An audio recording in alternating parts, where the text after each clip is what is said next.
So welcome back, everyone. My next guest, I actually have one that's been on with me a few times. I have a newbie with me, but I'm going to tell everybody first, we are live on Facebook, so hello to everybody out there. I want to introduce first Ronnie Black. She's the volunteer coordinator of Advisa Care, and also we have Elizabeth Frazier, who is the director of hospice, the operations manager. Okay, I got it out.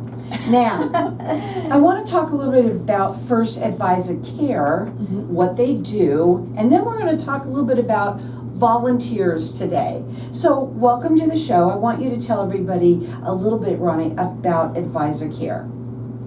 So, we are Advisa Care Hospice. We are located in the Valley, and we are also located in Tucson. Would you like to talk a little bit about this? Sure. We A little bit cover more what areas we cover. Thanks. Sure. We cover a pretty wide footprint from Surprise down through Casa Grande, Coolidge, and Florence area, and everything in between. And then we kind of exchange hands with our Tucson team around Morena, and then they go down through Salito and Green Valley, and then all the way across Tucson. Hospice, though. All hospice services. We do have multiple departments that we do work with. So we do offer home health here in Phoenix, so skilled nursing, PTOT, speech, and things like that, as well as private duty services for companionship. Maybe somebody needs help with running errands or personal care, and their family just needs a little bit of extra help. So there is private duty here and also in Tucson. But also, hospice is for what it is too. Correct. Because, as you age and get closer, or we are, unfortunately, somebody might be told that they have cancer or something like this. This is where you step in as well. Correct. I want you to tell everybody a little bit about that as well. Because a lot of people, we have talked a lot about the fact that people think that hospice is just, for when you're ready to go. Yeah. So that is an unfortunate understanding that people have, that hospice is just for the last few days, the last few moments of life. And we really try to get the message out there that hospice is more for when you have a change, you've been having a decline, you have a terminal illness, and there's nothing more to be done, or you choose not to pursue aggressive treatment. So we do like to come in and make sure that people have their final wishes in order, their end-of-life plans, mortuaries, cremations, things like that. But then we also like to show that there is still life left in you, and what do we want to do? I think that's awesome. Yeah, so it is, in an odd way, hospice can be fun. And we do like to enjoy time with our patients and their families, or whoever their care support network is. Absolutely. And also for the families that are dealing with this as well. Right. Volunteering, okay? Yes. You are the head of that, and I want you, Ronnie, to tell everybody, first of all, what's it like to volunteer at Advisa Care Hospice? Volunteering with Advisa Care Hospice is very fun. We have so many patients from so many different backgrounds, and you really get an idea for, their life stories, the things that they've done. It really gives you perspective on your own life and what you can do to become a better person. I find that almost all of our volunteers are having very, very good experiences. They report back to me conversations that they have with their patients, when they are singing together, or when they're playing a game, or if they're just having a very meaningful conversation. I'm getting all of that feedback.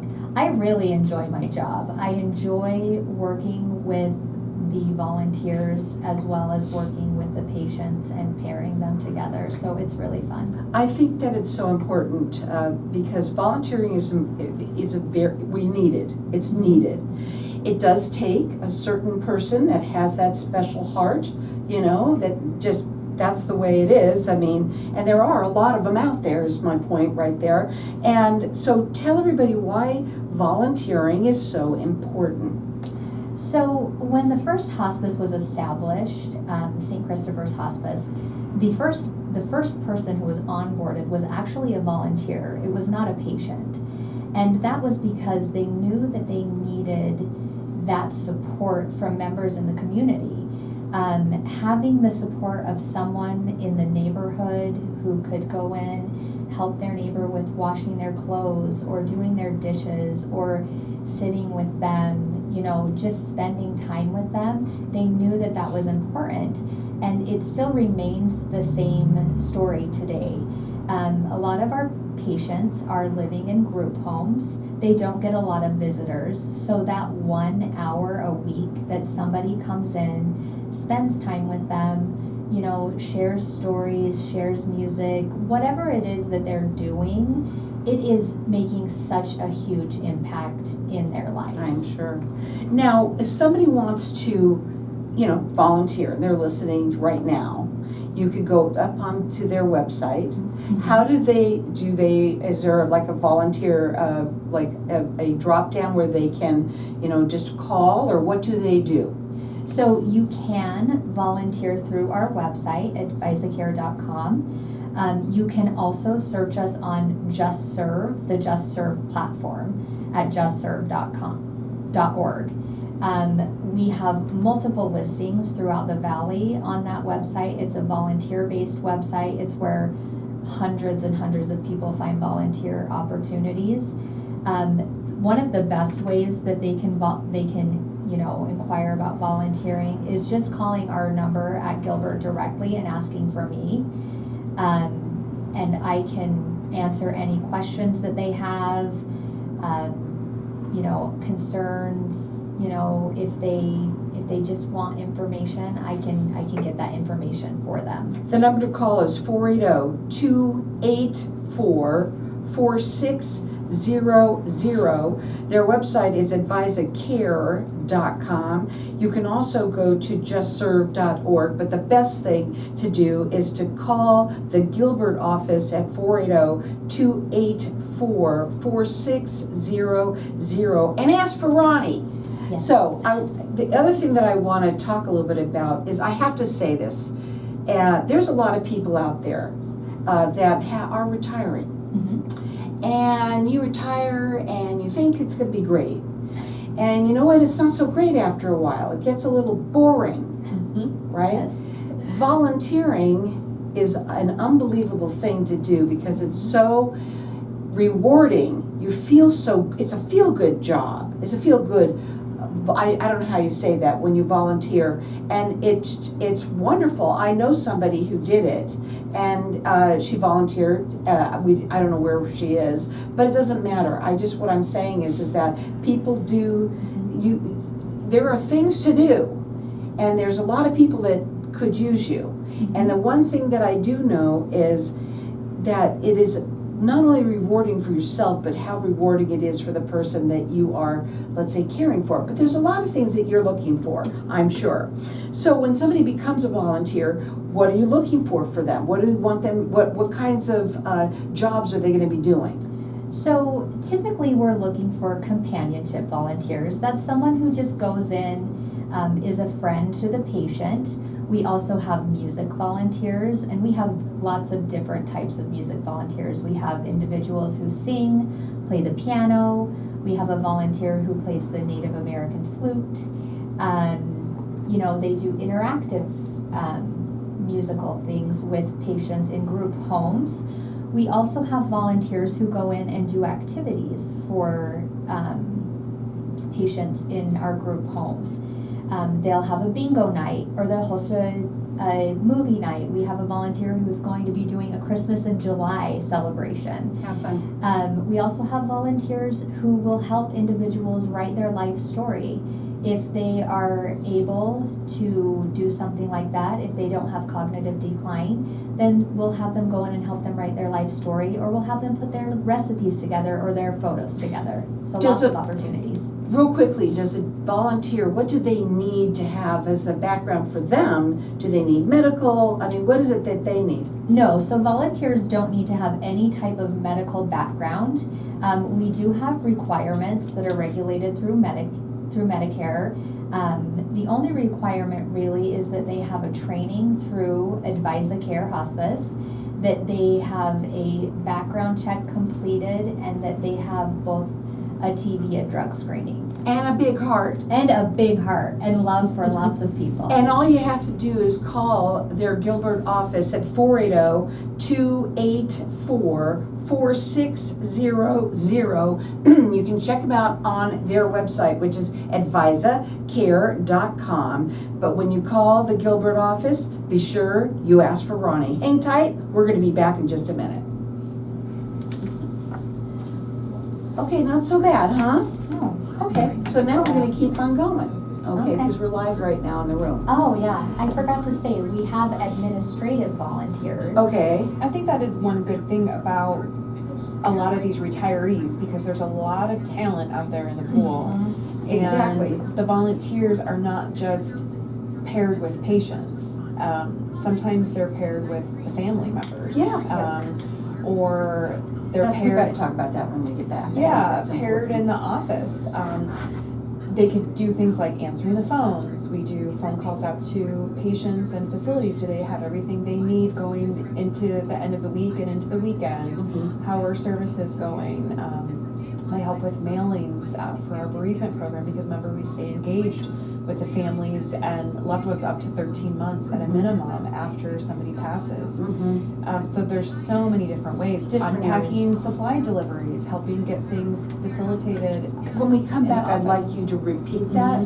Yeah, So, absolutely. because, you know, you got to put the food for thought in the mind, Yeah. right? And you never know who's going to just, boom, I can't wait to do Mhm. that. Yeah. But it also sometimes is people that are just sitting there thinking about what that would be like, right, for them.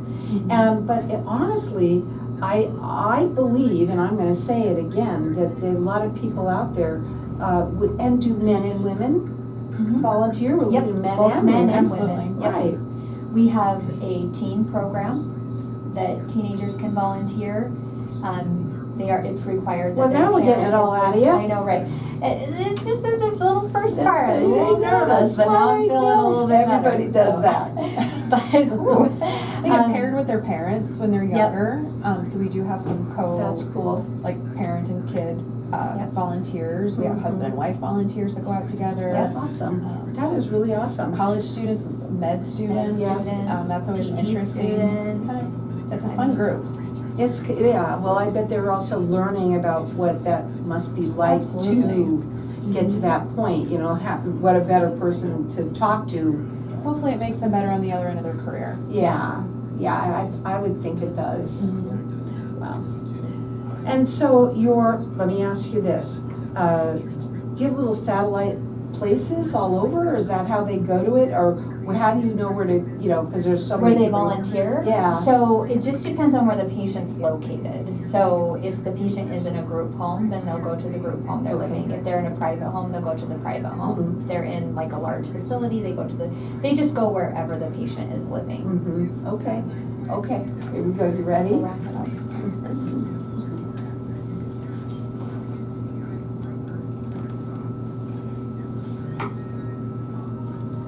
So welcome back, everyone. You know, at the break, we were talking a little bit more about volunteering and how important it is. And I happen to know, somebody just called me the other day looking to find something to do. And his words were, "I'm retired and I'm bored." You know, and more people. I'm not saying that everyone's like that, and there's certainly, you said during the break that you have husband and wives, you have parents and child, you have teens that go to, and you must have just so much fun at what you do, even though because it's rewarding. It's a good, feel-good thing that you do. When you pair, I'm going to ask you this, a volunteer up with someone that they're going to go to, how do you know who to pair them with? So typically when we ask someone if they would like a volunteer, we do get to know a little bit about them.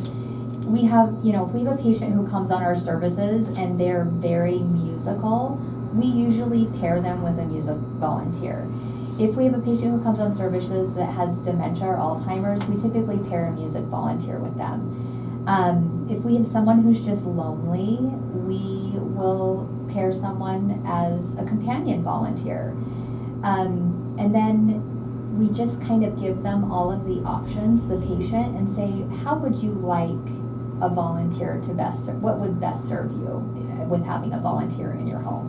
Now, you also said it's not just working with that person. You can also volunteer in the office. There's Yes. things, there's answering phones, there's all sorts of things that people can do. And I do want to also say this, men and women, men too as well, Absolutely. right? We need men. We need Men, would you step we up? need men. We do have a lot of male volunteers, but we would love to have more male volunteers. It's nice for companionship to have, men paired with men. We also would love to have veterans volunteer with us. We have veterans on our services, and it's nice to have that, that same That what thing they're in common. in common, Yeah. exactly. When I know that's got to be wonderful when that happens. It is. And so they are looking for volunteers, and the best thing to do is to call them at their Gilbert office at 480-284-4600. Check them out on their website. It is advisacare.com. Also, you can see them on justserve.org, but Ronnie says, give her a call at the Gilbert office and just ask for Ronnie and she'll help you. It's a wonderful thing to do. We were talking about what was required for them, and there's not that much, really, right? And do you want to tell a story? Because I see it written down. Would you like to? Yes, so since I've been working with volunteers, I've had just a really wonderful experience seeing how they grow, how they work with their patients. Recently, I went on a co-visit with a volunteer, and their patient is no longer verbal. They don't speak anymore. And at first I was thinking, oh, this person is going to be sleeping the whole time. How is my volunteer going to do this? They go every week faithfully. And we went in, and the patient was sleeping, and the volunteer sat down next to them and turned on some music and said, I'm here to see you. And we just sat there quietly, and the volunteer held the patient's hand, and we sat there quietly. And, the patient eventually woke up, and they were so excited to see the volunteer, and just this light in their eyes and this excitement in seeing this person who has been visiting them for months. Even though they're declining in their health, they were still able to recognize this individual. And then they fell back asleep, and the volunteer sat there and held their hand and played music for them. And that's what we did the whole visit. And it was a really, really beautiful experience, because even though that person cannot speak, they sleep a lot during the day, they're in decline in their health, that volunteer was still there for them, and it was a really great experience. I also have another volunteer who plays the guitar at a group home, and they go in and they sing songs that a lot of the patients love. They take requests, but they also have songs that they've written. And the patients, they have learned these songs and sing them with the volunteer. And our volunteer reported back that when they were leaving a couple of weeks ago, the patient said, are you coming back next week? And the volunteer said, yep, I'm coming back next week. And they said, you better, because this is my favorite time of the week, and I've got to get all my singing out. So it's really, really nice to see these, not only to see, these people who are volunteering growing, but these relationships that they're building with their patient. And it's really a wonderful, lovely. it really truly is. The main thing is that we're getting the word out here about volunteering and about how important it is. There are people that could use you. right? Absolutely. I think as a caregiver first, as a, what do you call it, a companion? You call it a Mhm. companionship volunteer. That's different, obviously, than what I said. So companionship, which actually could be a lot of fun. Mm-hmm. You know, because you might be taking that person out to do something that they need to do. Is that correct? What are some of the things that you know that a companion volunteer would do? So typically our companionship volunteers are just spending time with our patients. Okay. Volunteers, they do have rules that they need to follow. They can't take patients on outings sorry. or things like that. No, it's okay. But they do, you know, they can go outside and have a picnic in their yard or go on a short walk around their community and things like That's that. nice. I have a volunteer who recently went in and helped their patient decorate their walker. They How fun. jazzed it all up for the 4th of July and they did a little craft together. Oh. And so it's pretty unlimited as far as what you can do, but as far as taking them places and that's where kind of our limits are. Mhm. But the most important part is that they're spending time with them, they're building a relationship, and they're there for them at least 1 hour a week. I have to ask you, because I do know that there's a lot of, we know the seniors that are just living on their own in their home, that they have nobody. Mhm. There, because the world, I don't know about anybody else, but my world's getting smaller and smaller as we get older. These are the things that happen, and when you're even older, you have no friends, you know, right now, because the way things are, you might have children that live in another state Mhm. and they're alone. I have to ask you, of the people that are, I hate to say this, but you know, on their way to be out, Mhm. how many people don't have family? A lot. A lot? Mhm. There's a lot of them. I'm trying to. Or they have their family is here, but there's conflict. Oh, that's It another could be one. a neighbor that stepped in or a church member, but then the local family. So we find, sadly, that there is a lot of feuding sometimes. Yeah, I bet. And so trying to calm the waves, sort things out, who is the best person to help them make decisions or help facilitate care, or they just don't have anybody, Mhm. much less That's why I a asked very that. muddy situation. They just might not have anybody at all. So in a way, the staff, the volunteers, wherever they live, we try to pull them in. If they're in a single home, we try to pull in neighbors or people up and down the street or a Mhm. church community to give them a mini community, if you will. Sure, of course, they need they need the help, and they're reaching out today to do that. And they want you to go up onto their website. They want you to check them out. Because how long has Advisa Care been around? Advisa Care Hospice. Advisa Care as a whole across multiple states has been around for, I think, about 26 years, Mhm. 27 years. Mm-hmm. Here in Arizona, I think we're pushing 8 now. The other thing that we talked about too at the break was that sometimes a volunteer is working with the family, Mhm. not Mhm. necessarily the actual person, and the families could use help too. Yep. We have volunteers who will work with family members and support them after the family member has passed. Mhm. We call them a bereavement volunteer. They will be a companion to them, you know, share in their grief, you know, their struggles, help them get through anything they need to, and The process. yeah. They're out here today asking for volunteers, both men and women. They want you to go to their website to check them out, which is advisacare.com. They want you to call the Gilbert office and ask for Ronnie at 480-284-4600.